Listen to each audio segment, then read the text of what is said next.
storia di un'idea e di chi trovò la strada per farne una realtà.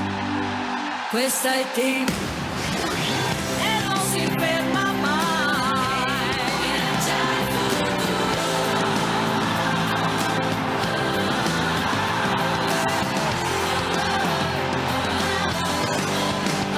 Questa è team.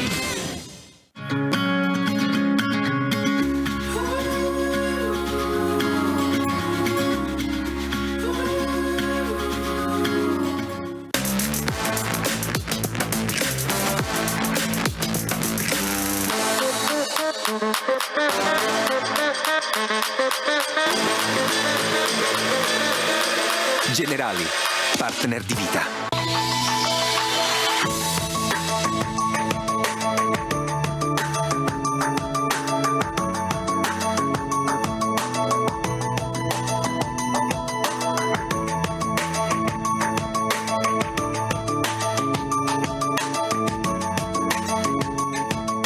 Più investiamo nel presente, prima raggiungiamo il futuro. Questa è l'idea che ci spinge ogni giorno a muovere il nostro paese verso la ripresa, a dare a tutti nuovi percorsi da seguire, a usare l'innovazione per essere più liberi di crescere, a esportare la nostra eccellenza italiana nel mondo, ad anticipare i cambiamenti per costruire un domani più sostenibile con tutti voi.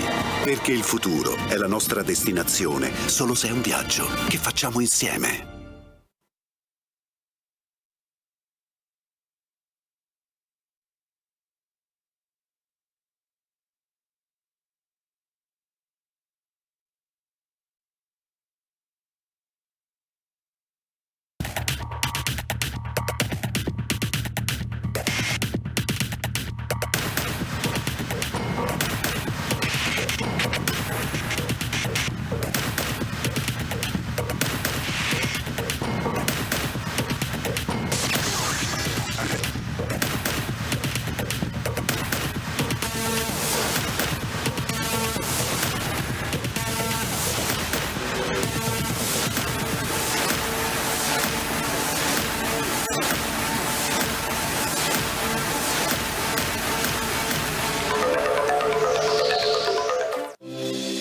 Questa è la storia di un'idea e di chi trovò la strada per farne una realtà. Questa è team e non si ferma mai.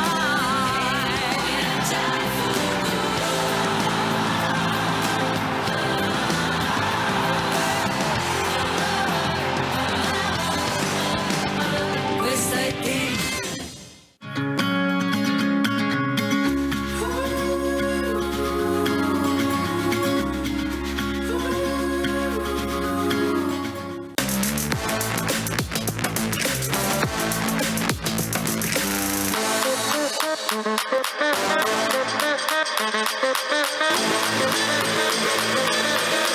Generali, partner di vita.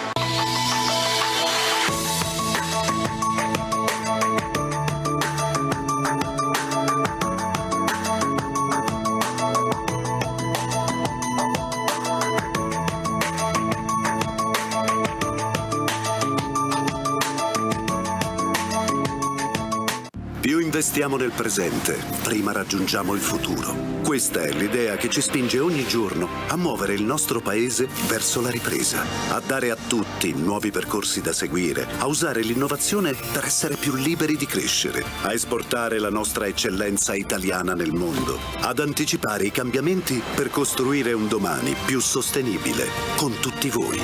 Perché il futuro è la nostra destinazione, solo se è un viaggio che facciamo insieme.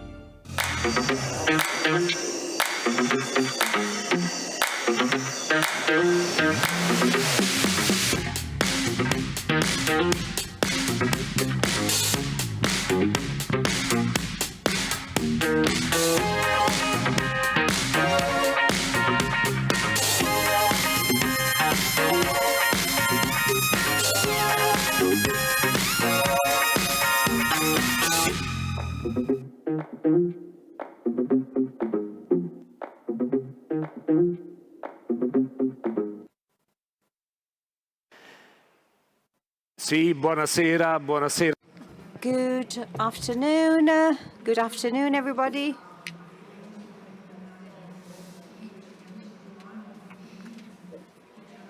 It's a real pleasure, first of all, to be here all together and to see many people again.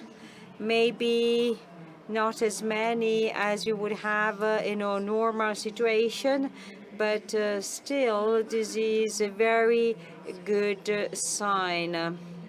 And today we are here to talk about a very important topic, the recovery plan and how to use these resources and to what extent these resources can contribute to transform the country, and in a situation that is still unfortunately quite complicated.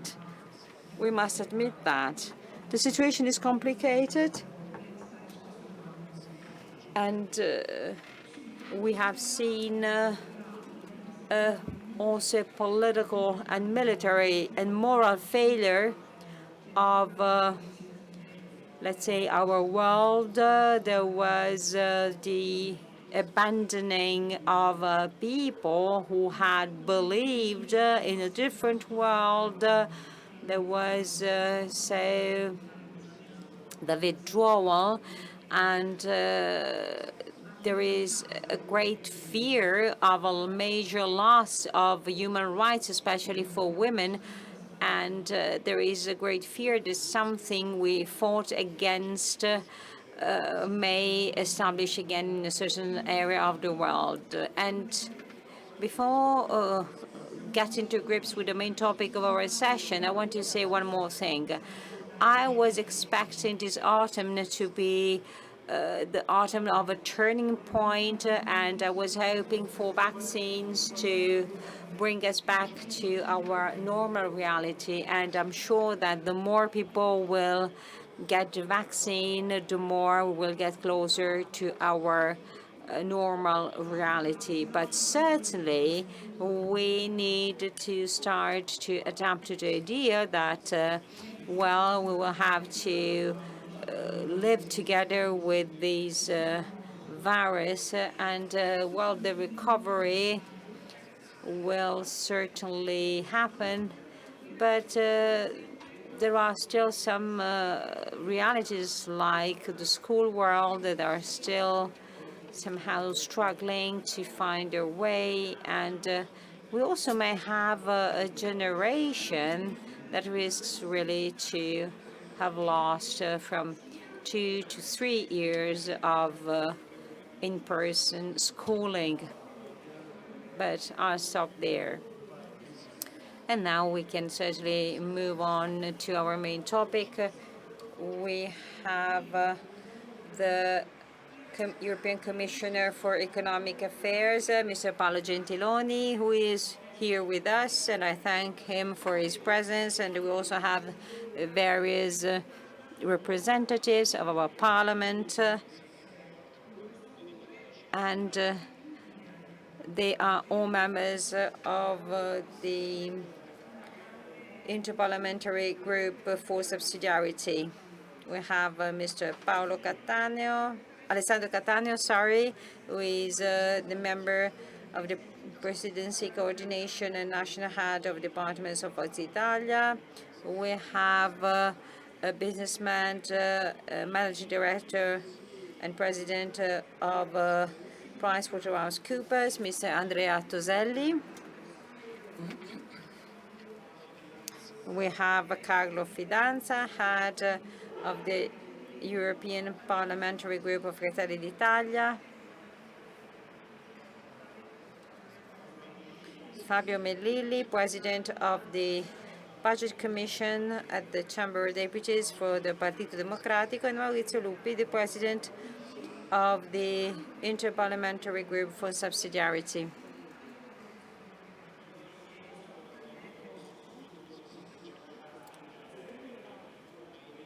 Our session is going to be divided into two parts. In the first part, I'm going to have a conversation with Commissioner Gentiloni, who will have to just leave us in order to go back to Rome, where he has another engagement, and then we're going to have an interview with the other guests and members of this panel. So Commissioner Gentiloni and also Mr. President, considering that you were Prime Minister of this country in the past. So we are going through difficult times, and what can you tell us about what is happening? Is that a failure of the U.S. policy in general? So Trump before and Biden now have decided to somehow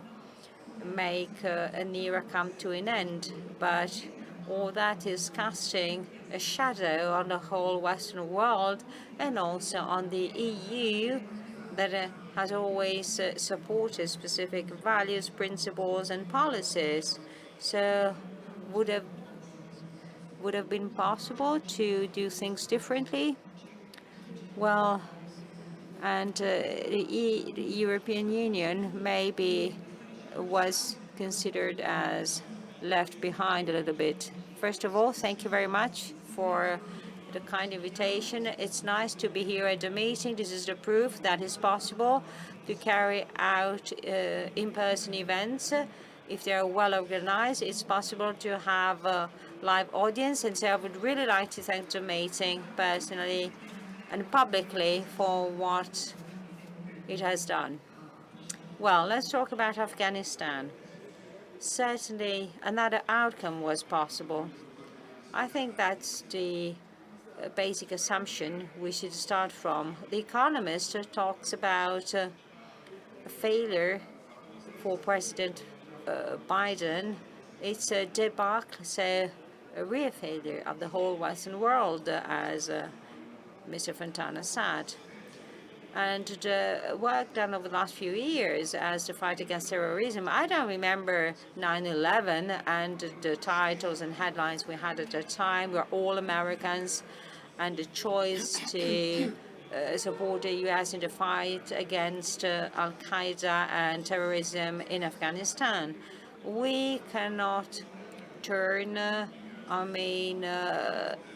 failure into a complete rejection and denial of what has been done over the last 20 years. That would be an even greater failure. But still, the work that has been done over the last years in order to bring back 80% of women to education in Afghanistan, the work that has been done in order to finally neutralize Al-Qaeda and the victims, the casualties, that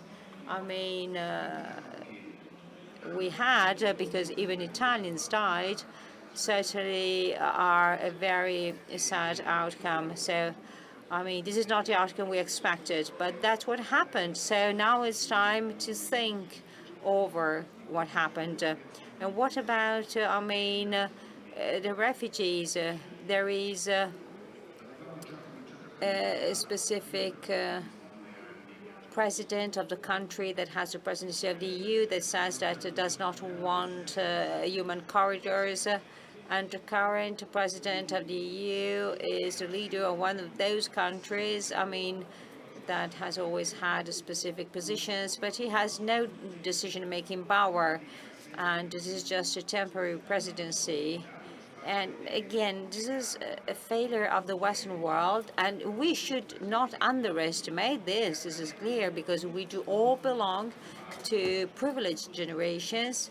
Our generations had the privilege to get to know values like freedom and the individual.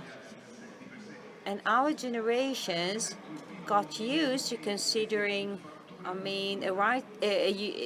individual-centered approach and a freedom-centered approach as, undeniable rights that are part and parcel of our society.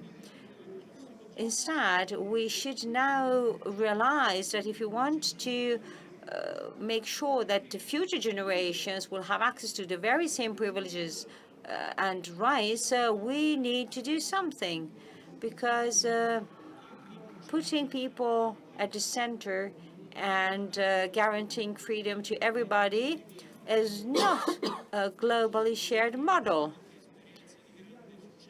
There are countries like China that show that it is not possible, that is, let's say it's possible, to have some sort of authoritarian capitalism that guarantees growth and prosperity up to a point, but that is not based on the same rights as here. So they're not based on the right of freedom and on the basic rights of individuals. So when it comes to the Western world and these basic principles, well, this is something that is everybody's matter and that has to do with the future of our generations. So we are all involved, and also the EU is involved.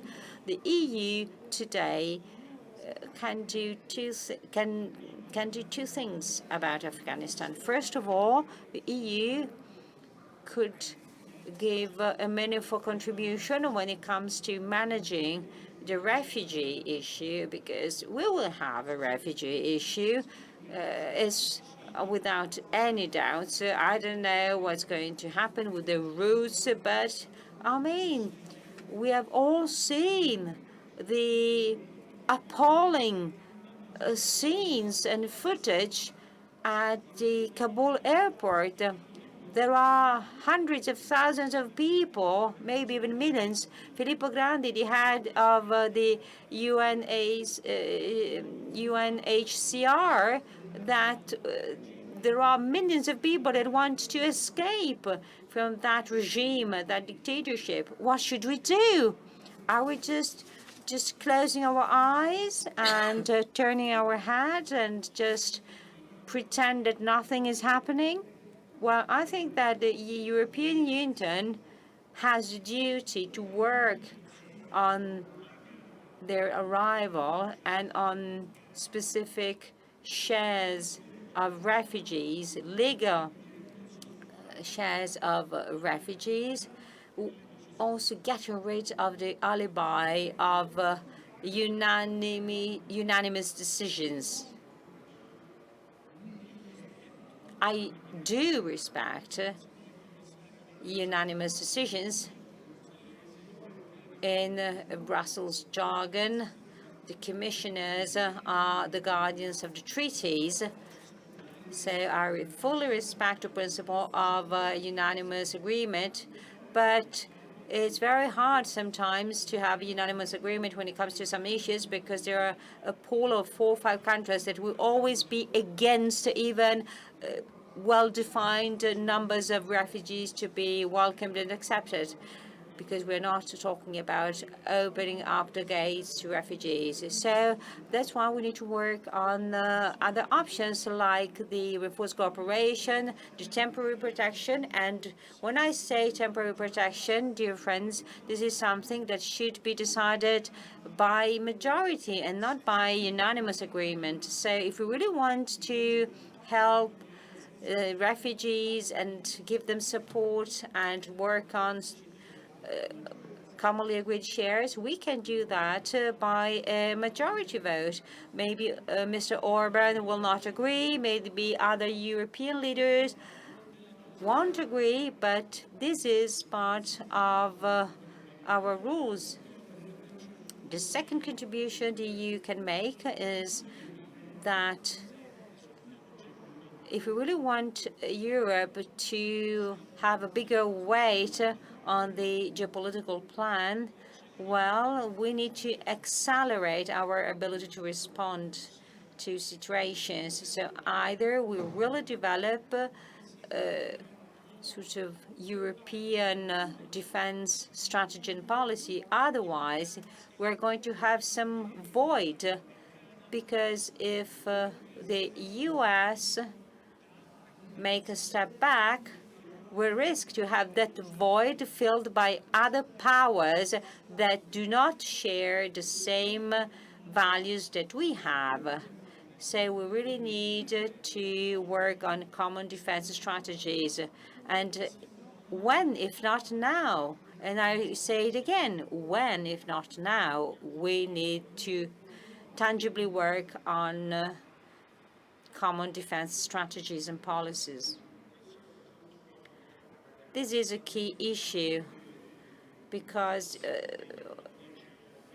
there's a large debate on major geopolitical actors, China, Russia, the US, some regional powers like Turkey that are pretty aggressive. So Europe as a whole, and because of its visibility, is not officially acknowledged as a geopolitical player because it has no army at the end of the day. And we know that having an army, even in peaceful situation, when it comes to humanitarian operations and management operations, is key. However, I saw that Mr. Borrell, the person in charge for foreign issues, asked for some sort of commonly shared approach. But how would it be possible to have that kind of a common army, let's say? Well, we already have some form of, common forces. We have 5,000 units, so it's very limited. There are good intentions, without doubt. There are projects in the pipeline, but because of the void that, is being generated right now, we need to do something to react, because if, we don't do it now, I don't know when we will be able to do it. So this is very important to be kept in mind. And I want to say something to those that sometimes, complain about the absence of the EU. Well, sometimes this absence is a result of a certain pressure made by some government authorities that somehow promote selfish nationalist attitude. So if we really want to play a key role on the international level, we can do it only at European level. We can't at national level. So if we really want to somehow play a key role at world level, we need to make some change. So certainly the new European Commission will have to consider this challenge as part of the 3-4 key challenges. And certainly I'll do my best to make the EU learn some lessons from what is happening in Afghanistan. We need a European response. When it comes to changes and turning points, there was something pretty important. That is the rollout of the National Recovery and Resilience Plan. So for the very first time, there was a different approach, sharing the debt and sharing resources to support technological and ecological transformation of member countries. So somehow, some selfish attitudes that had brought to austerity policies and the management of the Greek crisis have been set aside for once. If we consider what is being told still in many countries, well, is this the result of a special situation because we had to cope with an extraordinary situation, or could this plan be the first of many more to come in the future to manage maybe other situations and considering other steps of development? Well, I think that all that will depend on us. Well, certainly this kind of approach has generated large debate and will still generate debate both in Europe and in every specific country. So the choice was about sharing this common debt. in order to tackle this extraordinary situation. But in the future, I don't know what is going to happen. It will also depend on us Italians, because this debt-sharing thing is something that, needs to be negotiated. I personally signed agreements to distribute 52 billion euros of pre-financing of these agreements, and I did that over the last few weeks. And out of these 52 billions, 26 have been allocated to Italy, slightly more than the half. So I think that the answer to your question largely depends on the level of success that this plan will have in Italy. Maybe in economic terms, this very next fall is going to be the most important for Italy over the last 30 years. And personally, I think that people do not fully realize that. Well, do we really understand what is at stake over the next few months? There are parliamentary reforms to be made, investments to be defined. For some reason, in spite of the doubts raised by Mr. Fontana and related to the pandemic, well, the situation is pretty ideal because, well, the recovery seems to be pretty meaningful all over Europe. In July, we had the best economic growth data over the last 20 years, both for Italy and the rest of Europe. And now, thanks to these common resources, we can further boost this recovery in qualitative terms as far as ecological protection is concerned, and we can also make all that sustainable. So either we do that and we make it, or we will have a rebound. And so in a couple of years, we will go back to weak growth data, to the divide between the north and the south of Europe, and other somehow structural problems of our country. So this is a real challenge that should be considered as a national mission shared by all political parties, all social forces, all stakeholders in our country at all levels. Well, I think that is not clear enough in our minds. And the Italian debate seems not to seize the extraordinary nature of this occasion. So this is a big opportunity, but we risk to miss it because, as Mario Draghi reminded here, we have a good debt and a bad debt. And Italy, and it's the only country that did that out of the 27 EU members, well, somehow decided to, consider this opportunity as either all or anything. So Italy has really decided to take a big challenge and a big bet on when it comes to this. So please, let's concentrate on vaccines and this big challenge. So let's put aside the other debates that somehow seem to be so important. But considering the emergency we're going through, I think that all the rest should be put aside. Commissario, un paio di...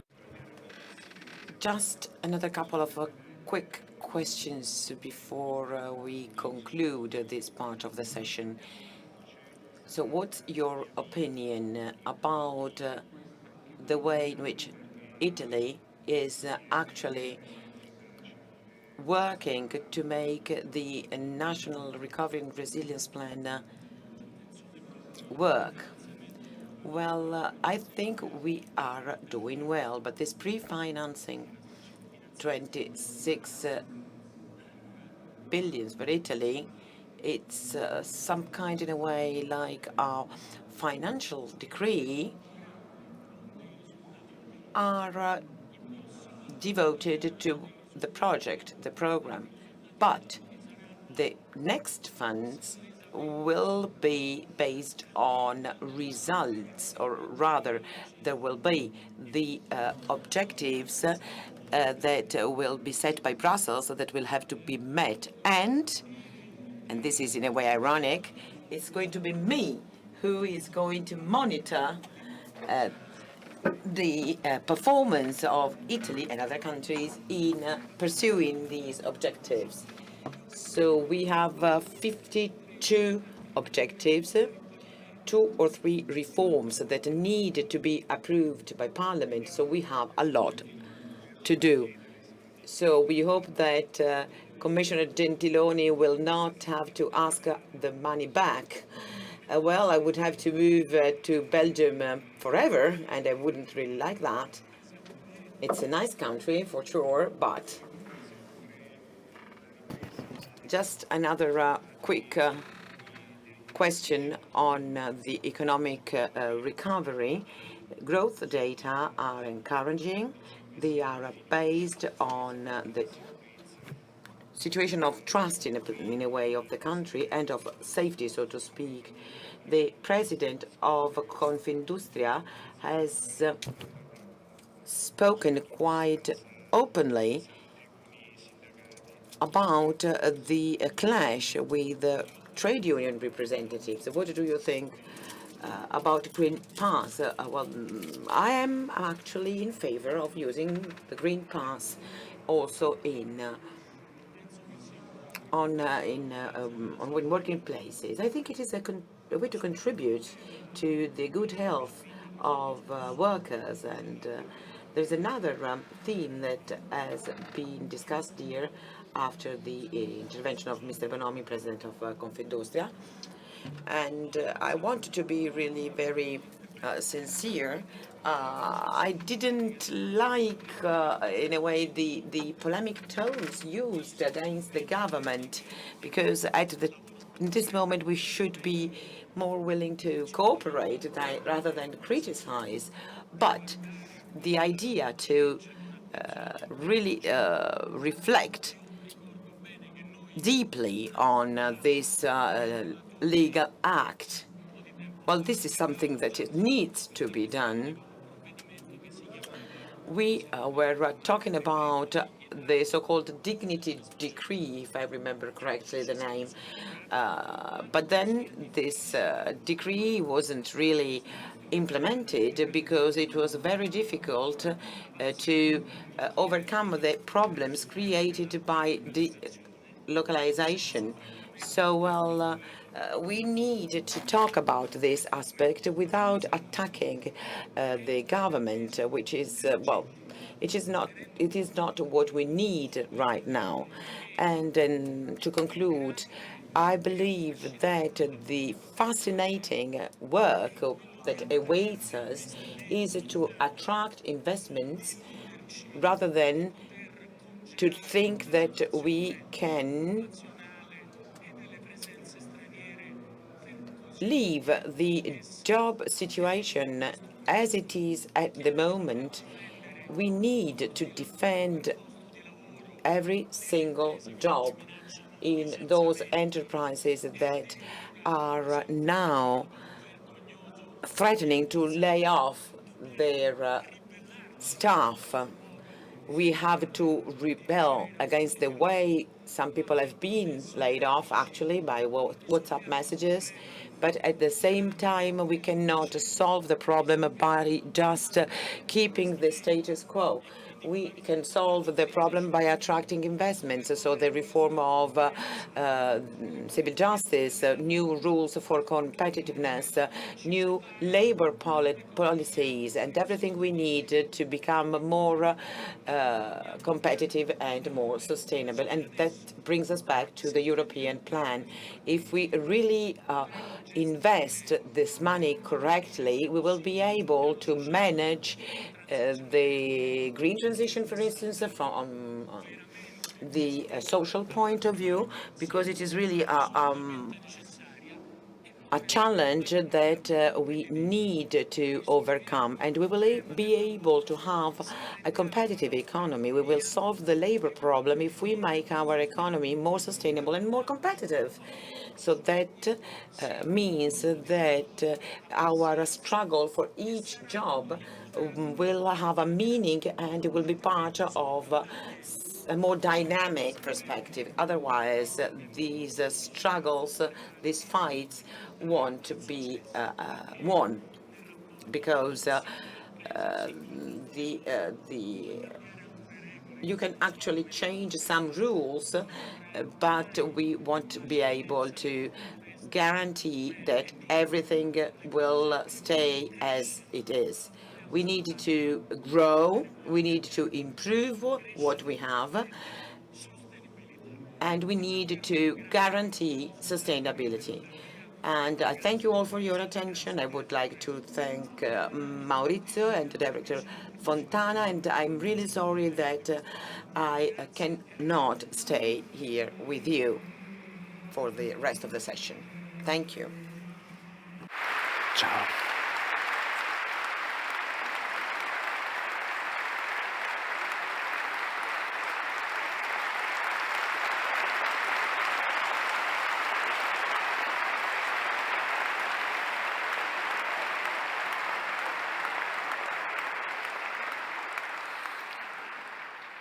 Bene, grazie ancora Paolo. So I'd like to thank again Commissioner Gentiloni, and I'd say that we have already enough food for thought. We have identified so many different issues and problems. So we have discussed the situation we need to create in our country to make sure that a real change comes about, and to make sure that we are not going to just create enormous debts. And I will now like to leave the floor to the representative, so to speak, of enterprises, because I'm really interested in understanding how this change is really part of everyday life of enterprises, and what are the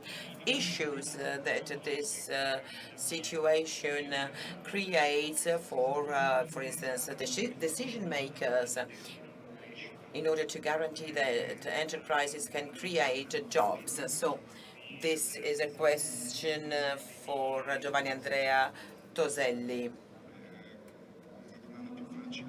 President of PwC. Well, I do not want to play the role that is that of Mr. Bonomes, but yes, it is true that I talk and meet many enterprises and many entrepreneurs, and I can in a way mediate the situations of different sectors. And I listened carefully to Commissioner Gentiloni, and I believe that the message he gave us is extremely relevant. But we have to look from the macro sphere to the macroeconomy to the microeconomy, as we were to do at university. So let's start from the geopolitical situation.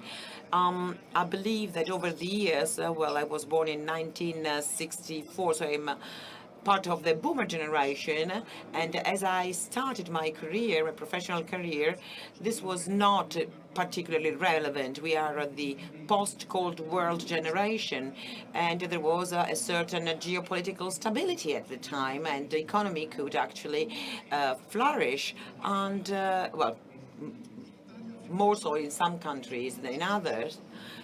But then we all know what happened. So the concept of sustainability as we see it today, that is to say, the needs of today's generation and their relationship to those of the future generations. And here I must say that Commissioner Gentiloni has been quite clear on this. Our economic environment needs reforms. So in this moment, we do not need funds. We do not need money, because nowadays if you want to leave your money in the bank, you have to pay for it. There is more money than investment opportunities. So, well, that's what we're looking for, investment opportunities. So what we really need is a system of reforms that will make our country attractive and that will, in a way, encourage foreign investments. We talked about the localization, but we should have some statistical data, because I do not really know from point of view of a reform of the legal and economic system of our country. I don't know how much the localization would matter.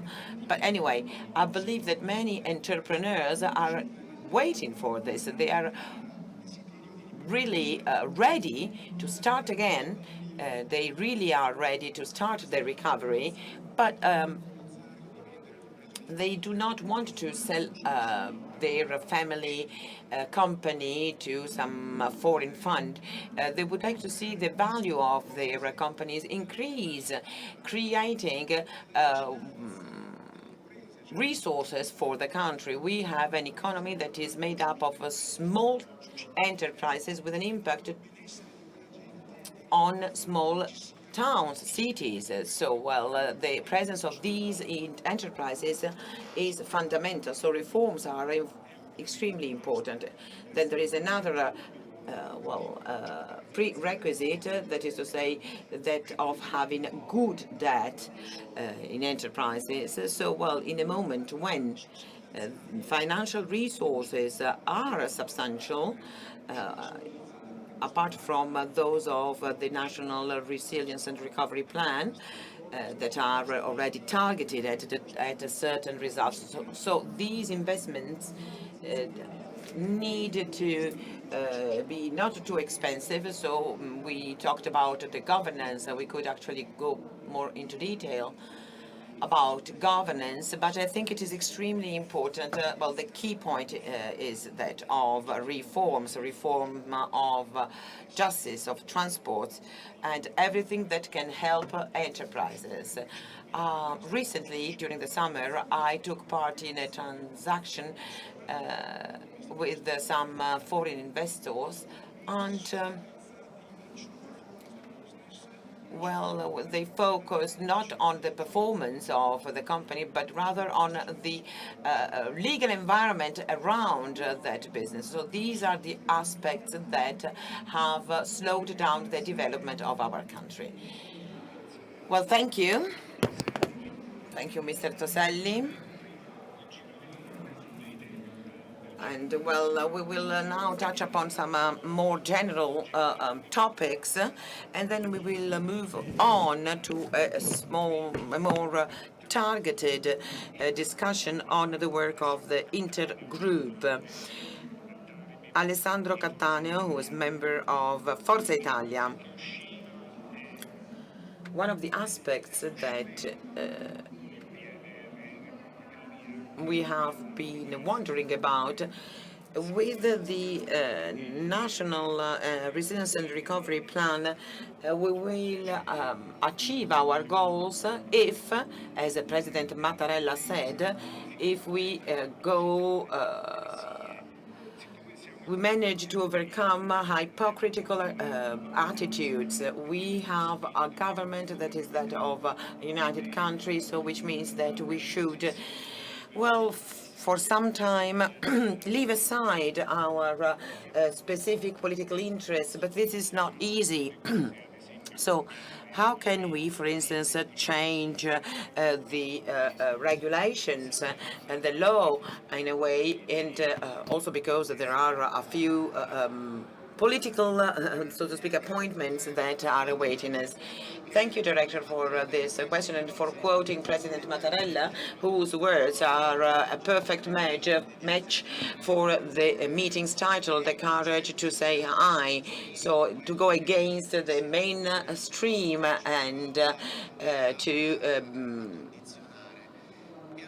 to be free from any kind of conditioning situation. So as Commissioner Gentiloni said, we should set aside what actually brings us apart and to try to work together. So we wanted this government because we had to first had to deal with the vaccination campaign, which is going extremely well thanks to General Figliuolo, and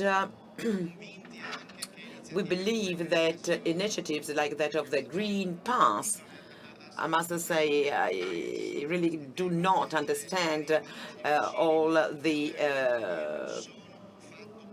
polemic dialogue that there is on this, because vaccination and Green Pass are a positive element. So there cannot be any political speculation on this. Without vaccination, without Green Pass, we wouldn't be here today, here in Rimini, and we're happy to be here. So, well, on this, I must say, I have no doubt, and I don't want to hear anything about freedom of choice because we are doing this in order to be free. Then there is a second aspect, that is to say economy. We have over 200 billion that are the funds from Europe. So Europe is actually helping us, and now Italy needs to be able to bring about the needed reforms. The previous government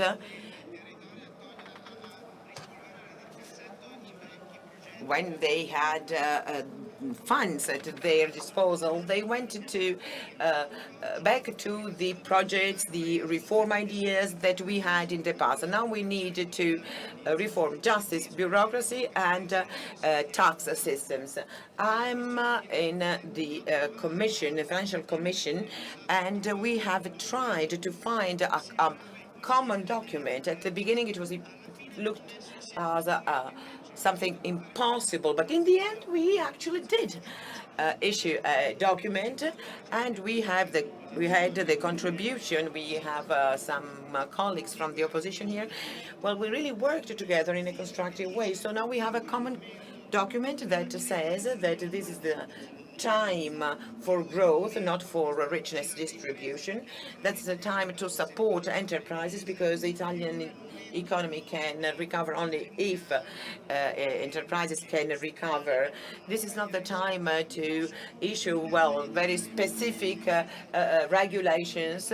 It is a time to give way to those who are willing to work for this country.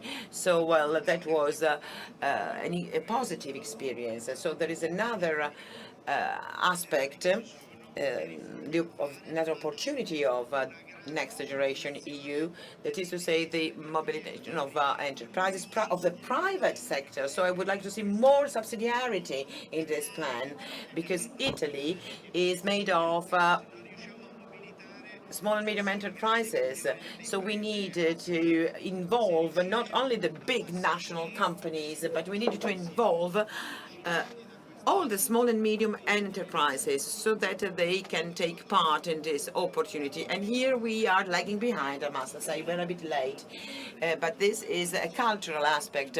Too often in the past, we were focused on centralism. Well, if it is possible, let enterprises do what has to be done.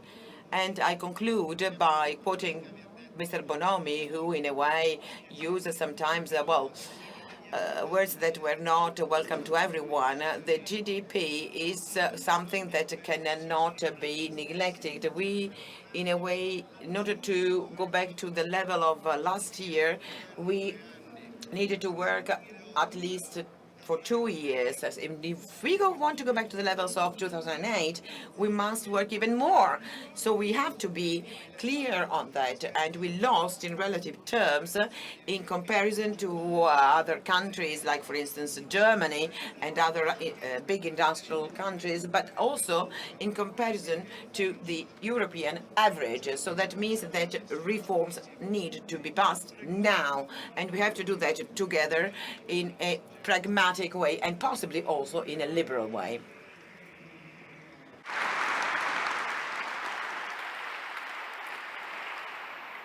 Carlo Fidanza è il Carlo Fidanza is the representative of a political party that is now on the opposition, so it is not part of this government, even though their attitude was always constructive.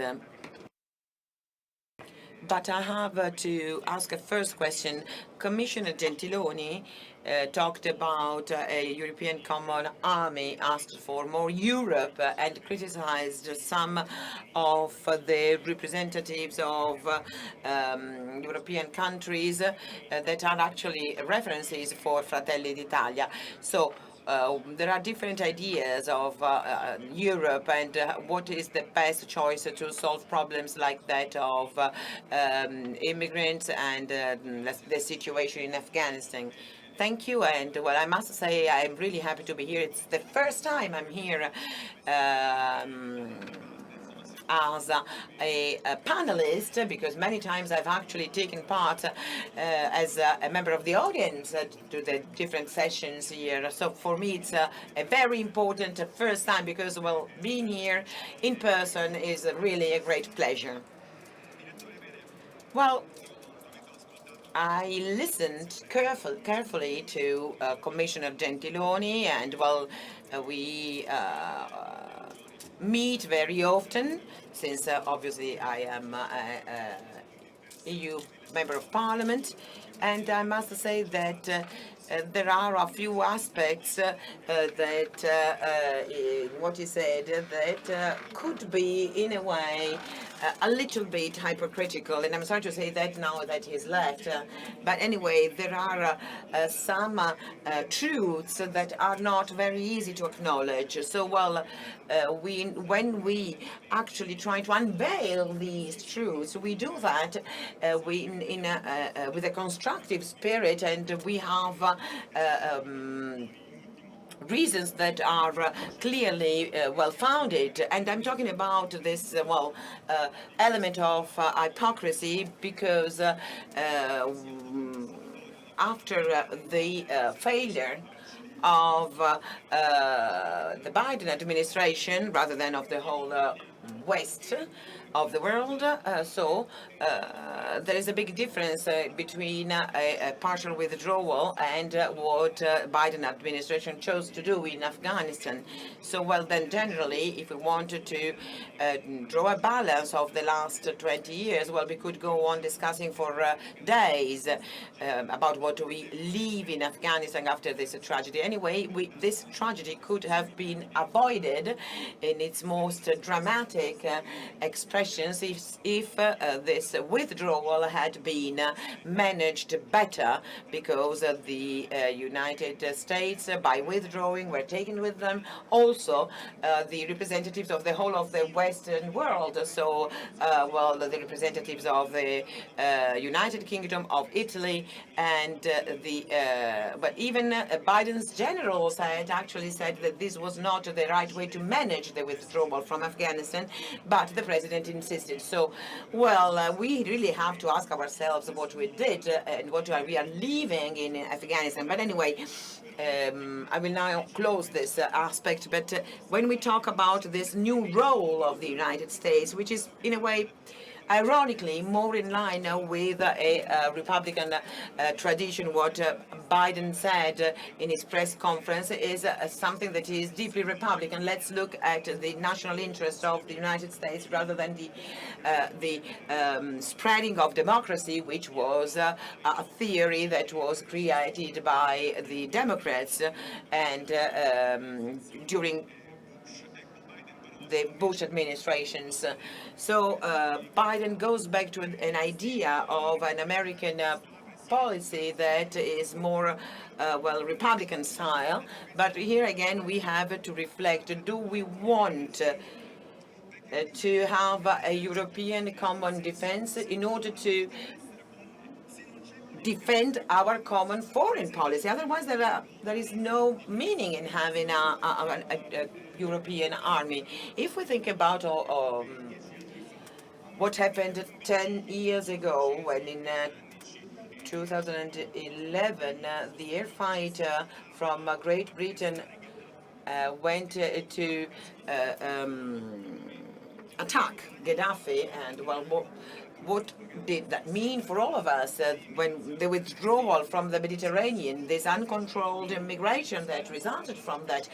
If we had a European army, would have we used it against Gaddafi, or would they have done a different kind of work trying to keep a certain kind of balance in that region so that Italy as a country would not have to pay the consequences?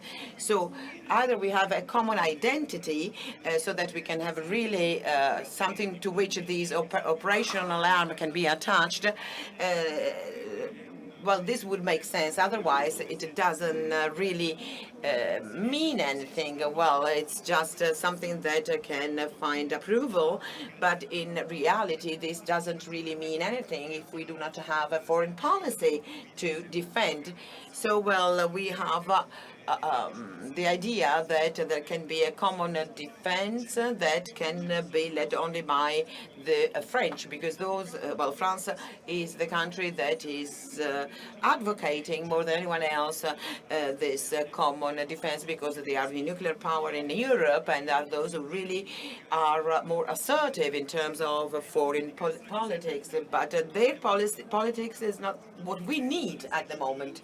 So common defense and common army in order to defend what kind of foreign policy. So this is a first aspect, and here I am going to deal with the second element that has been introduced in the debate. This is what we really want. We talk about those who are against Europe. No, we would like to have a European structure that does less but does it better, because we don't need to have parameters and rules that are sometimes really heavy for our enterprises. We would like to have a Europe that is more present at international level with a stronger common policy, foreign policy, Europe that can manage illegal immigration without thinking that we have to take care of 38 million of refugees from Afghan.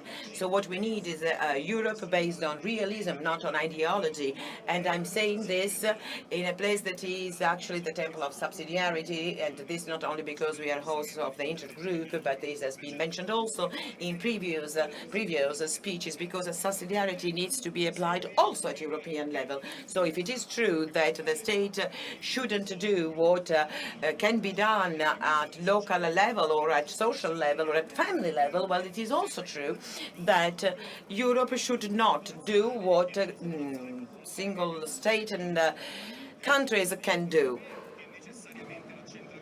So centralizing powers doesn't necessarily mean to have a more efficient policy, because policies are more effective if they are nearest to the citizens who make their own choices. So less but better.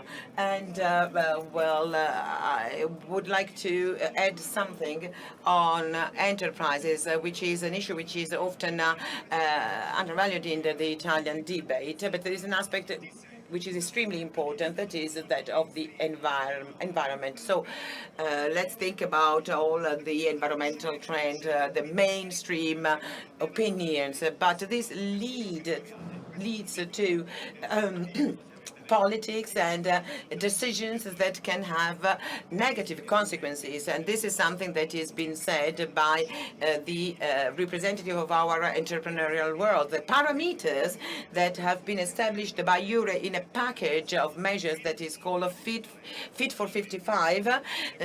So these are actually the sustainable objectives for 2030. If we apply these parameters, they will have a devastating impact on our enterprises. We will lose millions of jobs. So our national plan for resilience and recovery, 37% of resources are destined to the environmental transition. But then we should not use these resources in a way that doesn't help our enterprises to meet these parameters. So we should stop talking about the the strategic autonomy of Europe, because we will just leave the door open to China and to those who have raw materials, know-how, and competitiveness, and can actually send their goods on our market. We all want environmental sustainability, but it has to be matched by economic sustainability for our enterprises and social sustainability for our citizens and our workers.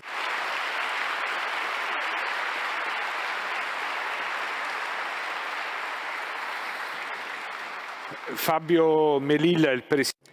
Fabio Melilla is the president of the Budget Commission of the Chamber of Deputies. So I'd like to know your take about the relationship between Italy and Europe on the recovery plan. And then I would also like to know what you think about this idea of good debt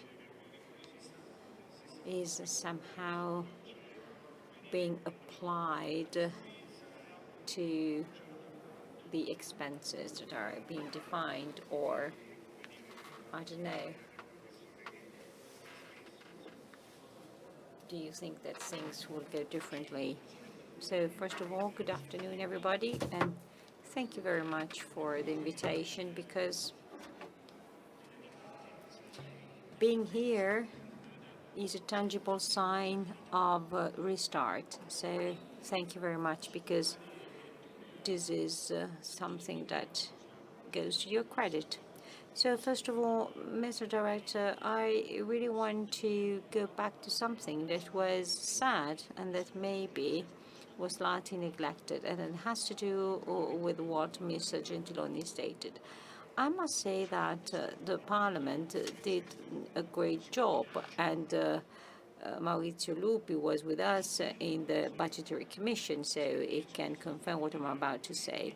And there is something in particular that satisfies me really a lot about the work we did, because the Parliament thought about the future, and all together with a great contribution also the opposition, we were able to define the different budgetary lines, and we were not influenced by the present situation.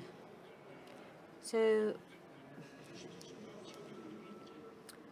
politics is not made with tweets and does not end with tweets or begin with tweets. And I must say that both governments, by Draghi and Conte, considered this aspect very much, because all commissions worked a lot. The Budgetary Commission then tried somehow to, let's say, recap and summarize what had been done by the other commissions.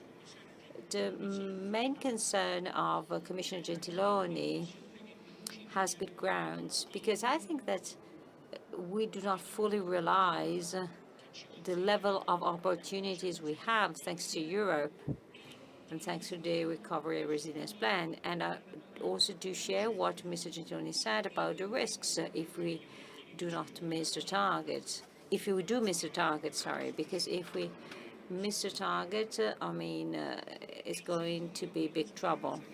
So it's not just about making good use of the billions that we have been allocated, and I come from a local administration, so I know the subsidiarity principle very well. Sometimes, the subsidiarity principle is not that good. You need to better decide how to allocate resources, and at what level in particular. But the judgment that is going to be formulated about Italy will somehow determine if the recovery plan is going to become a regular tool or not. So we have a major share of resources, and I think that we should really have a closer look at the data, because we have been not so good at making good use of EU resources, and in a country that is very, very complicated. And we have a polycentric country when it comes to power distribution. Our country has become more and more complex. Our country was not able to set up smooth relations with companies and citizens. So loosening up all this is not easy at all. And finding also a solution is not easy at all. And again, I think we are not aware enough of what is at stake. And you mentioned the good debt and the bad debt. Well, certainly, I mean, we sort of put investments at the very heart of our strategy. I think that the private investments should be boosted, because otherwise we won't have a real sustainable organic growth. Well, I have doubts, and I really want to be clear and honest about that. I have doubts about the real ability of ministries to allocate resources properly at local level. If you read the ranking that is about to be published about infant and toddler schools ranking, and that was made according to a specific resource allocation process. It was made with other funds. So we are somehow in a hurry. So it has been decided that that ranking that was generated by something different is going to be used for this in order to accelerate the expenditure. So maybe I'm going to say something that goes against the mainstream. Well, I've already seen situations where people had too much hurry and decided things too quickly. So this hurry that I see about spending the money, to me, is not good at all. We should generate big debt. So considering that as parliamentary members, we should really think twice about what we're about to do, because we should have some active guardians to double-check on the right allocation of resources. And let's think about territorial cohesion and local cohesion elements. So I think that when it comes to territorial cohesion, the National Recovery and Resilience Plan is not great. And I do not mean only the south of Italy. I think about peripheral and suburban areas and the most inner areas of the country. Maybe something better could have been done, but we really need somehow to concentrate on the best ways to generate good debt. Otherwise, the resources won't be enough for the goals we have set. And we need all to make an effort, and then I will shut up, allow me to say. It goes without saying that we need national responsibility, and the opposition plays the opposition role, but still the political majority still has much to do in order to live up to this standard. Thank you. Thank you very much. We have also come to the end of the time of our disposal, and many issues have been raised. Interesting questions and answers have been discussed. Maurizio Lupi. And so this debate was organized in cooperation with the Parliamentary Intergroup, of which you are the president. I have two questions for you. One is about Europe, and I'm telling this especially to Mr. Fidanza, because it is true that there's a number of issues according to which Europe is not working. There are plenty of things that could be criticized, but well, we started in 2018 with the election campaign that was concentrated on anti-European ideas and also the exit from Europe. And now there seems to be a major change in the European politics and in the European policies, and specifically about the joining of some parties, because, I mean, nobody's talking about leaving the euro any longer, and that change happened in just 2 years. So this is a question for you as a moderate European supporter. The second question is about the plan, and there is something pretty serious because, well, there are two issues related to subsidiarity. The first one is about training, and the second one is about employment and work. And I'm pretty concerned about school and training and how schools will be reopened. And I have the really sensation to live a deja vu and to live again what we have been through last year in September 2020.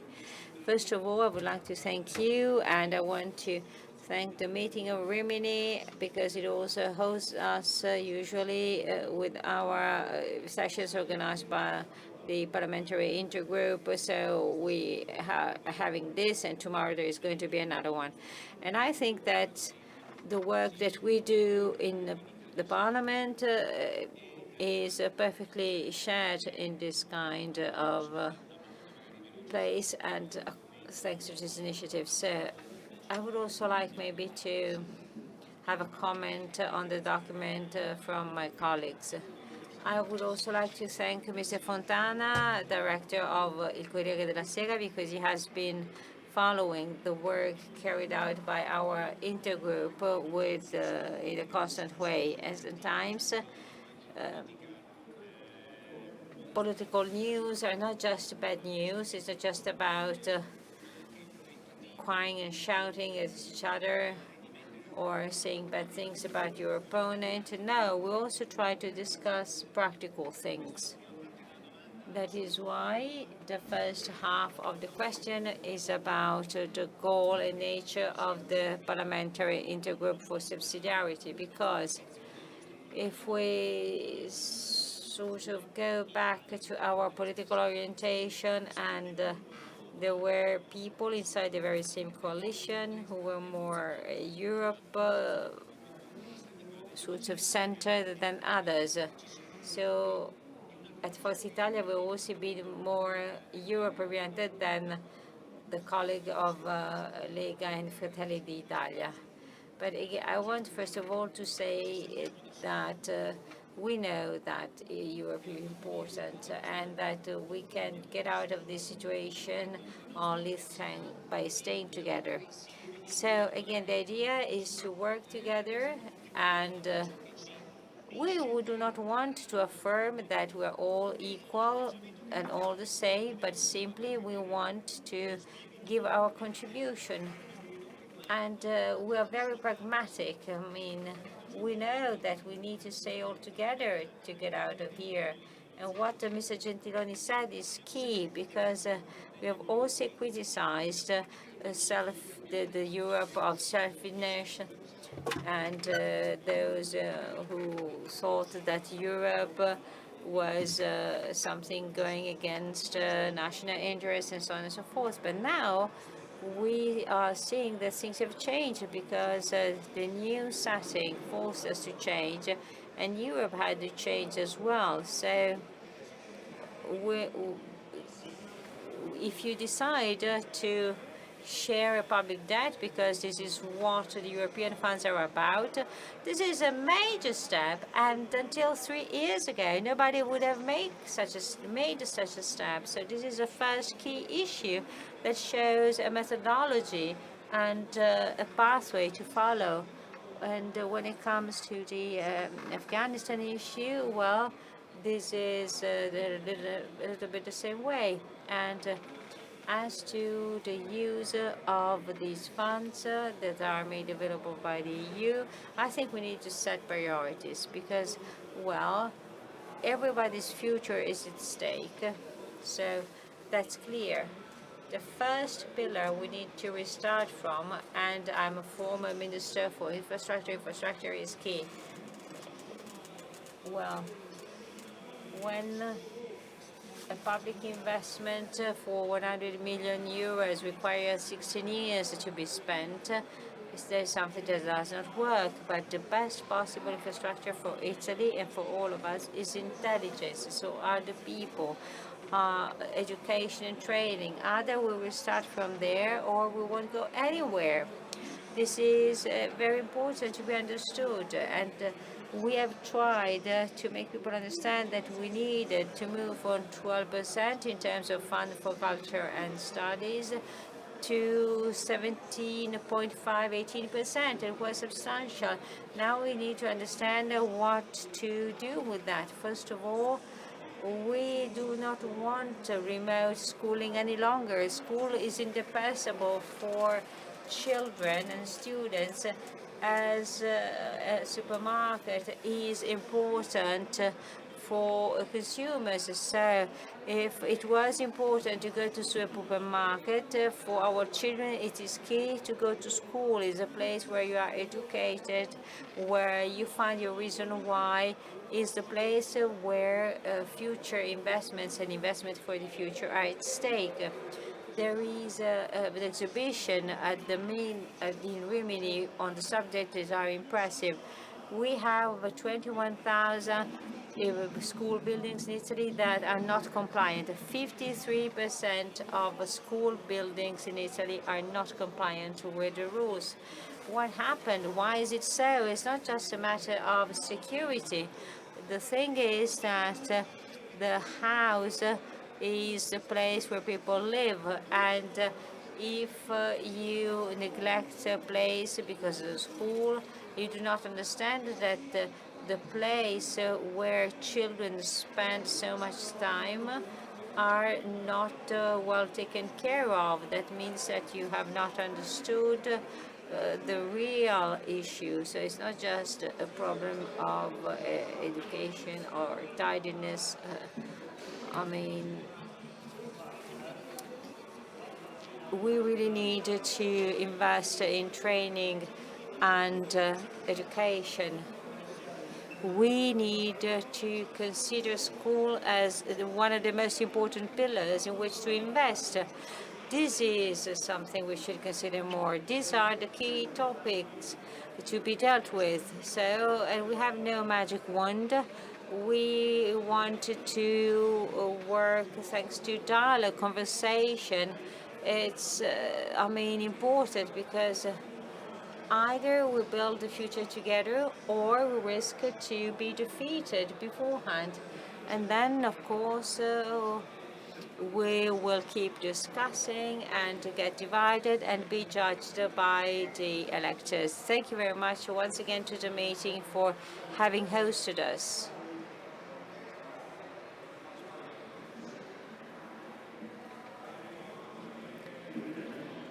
I would like now to have from you a very quick answer on how we can somehow make the proposals that the Intergroup put at the center of the agenda for the educational sector will do to make them go forward.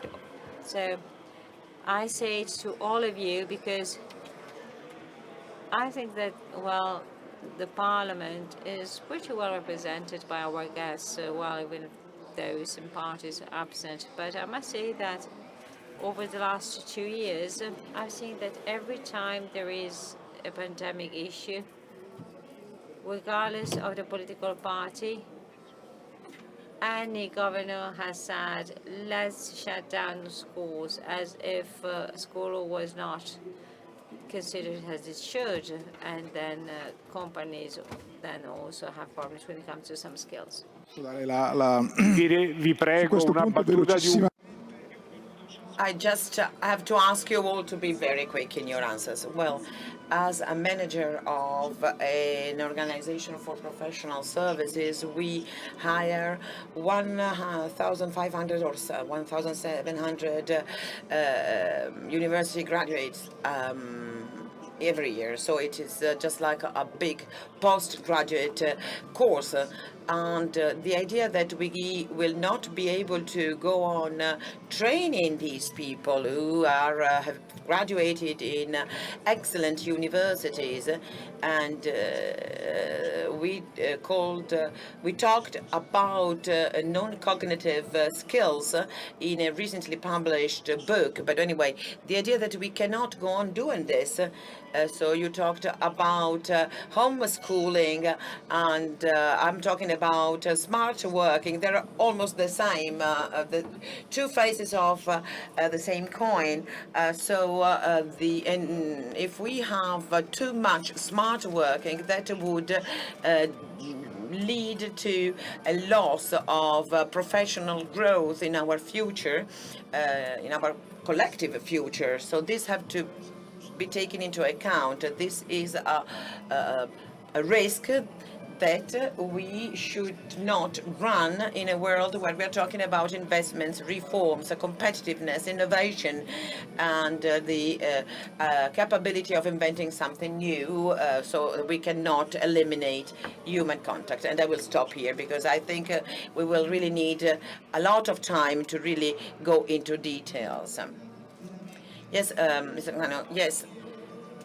After any dramatic event, we start investing on human capital, but rather on investing on human capital. So the exhibition we have here at the meeting shows this with clear figures and data, and this was what has always happened in the past. So Italian schools are ready to this, because this is what we decision makers should ask ourselves. I believe that the Italian educational system, Italian schools, apart from some exceptional examples, it is it's not flexible enough. It is too slow in reacting to emergencies and to the needs of the market of enterprises. So, for instance, we see that in terms of technical institutes and technical education. So, well, we need to work on this. So this is another part that of our system that needs to be reformed.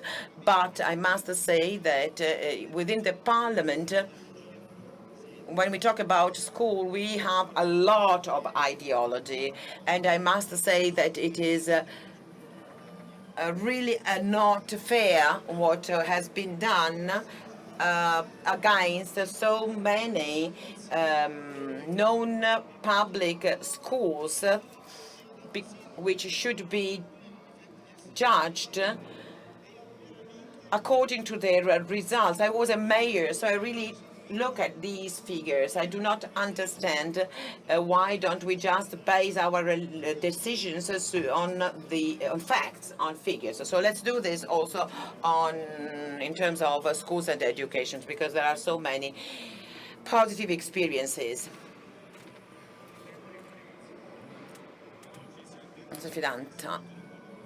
Well, I agree with what you said about the school situation, that 10% of school staff that has not received a vaccine yet, and I do hope they will very soon. I think that will, this in a way is used to hide the lack of structural interventions. So no interventions on transports, on the buildings, so that classrooms are bigger and there is a good system of air filtering. So these are all things that we've been suggesting to the government for months, but nothing has happened yet.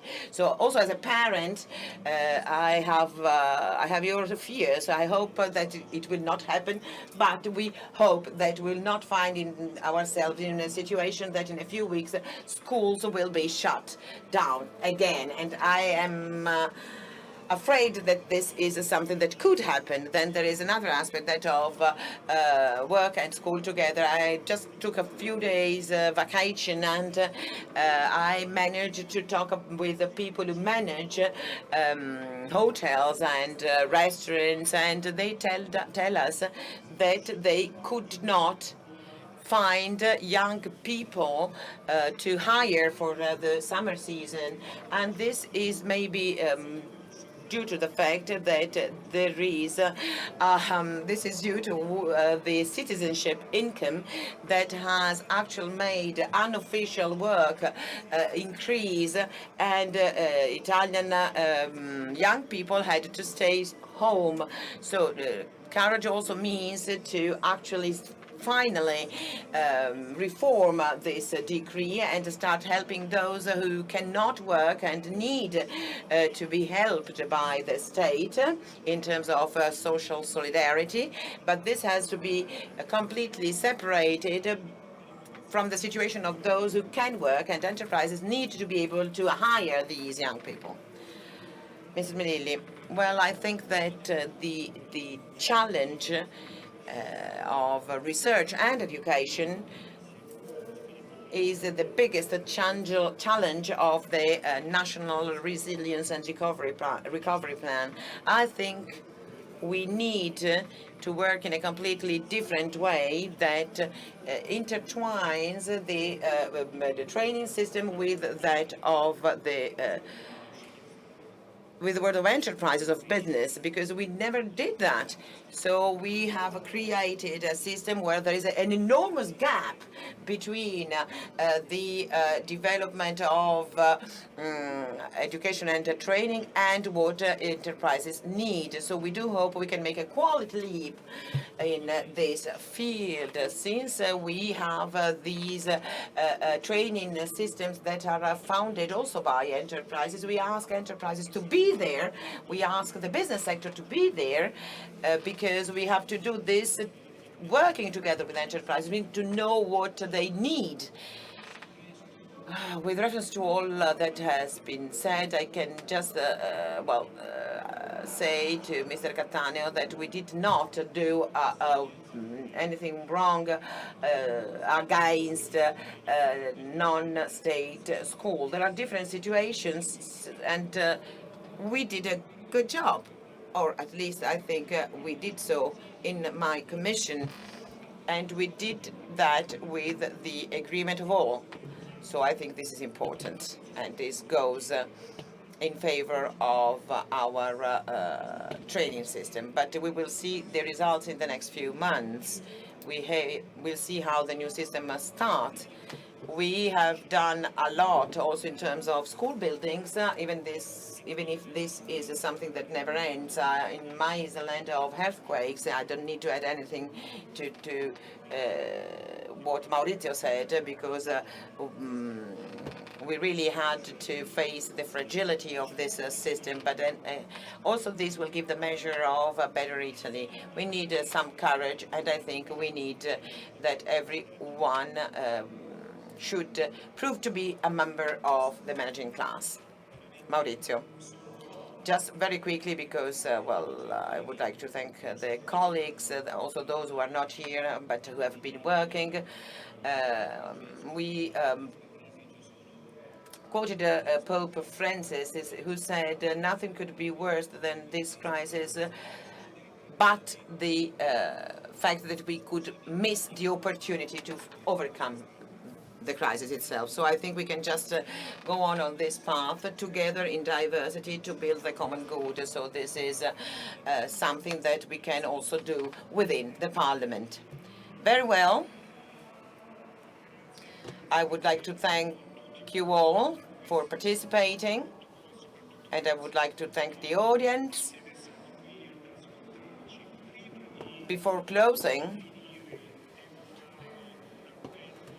there is an appeal I have to launch, because here you can find different stands that are marked by a red heart, where you can make your donation, and these funds will finance a project for children in Kampala. So if you want, you can donate, and it will help these children. So thank you all again, and have a nice evening.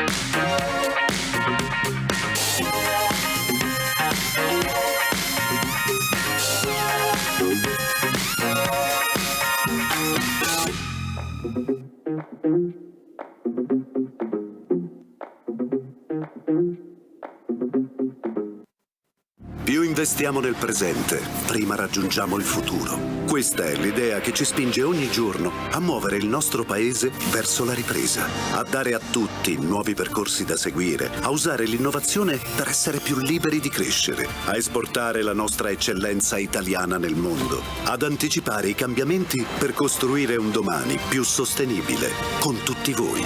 Perché il futuro è la nostra destinazione, solo se è un viaggio che facciamo insieme. Questa è la storia di un'idea e di chi trovò la strada per farne una realtà. Questa è team e non si ferma mai.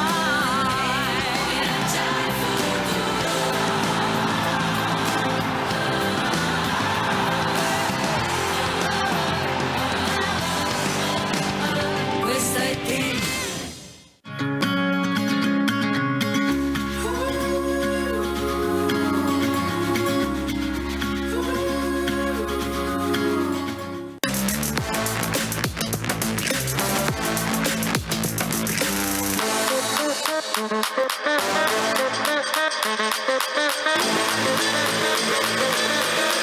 Generali, partner di vita.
Più investiamo nel presente, prima raggiungiamo il futuro. Questa è l'idea che ci spinge ogni giorno a muovere il nostro paese verso la ripresa, a dare a tutti nuovi percorsi da seguire, a usare l'innovazione per essere più liberi di crescere, a esportare la nostra eccellenza italiana nel mondo, ad anticipare i cambiamenti per costruire un domani più sostenibile con tutti voi.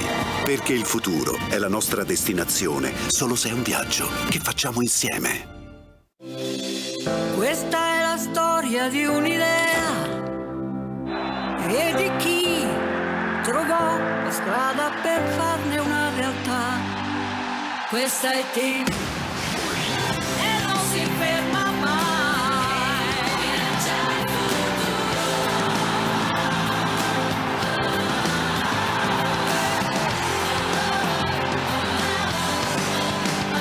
Questa è team.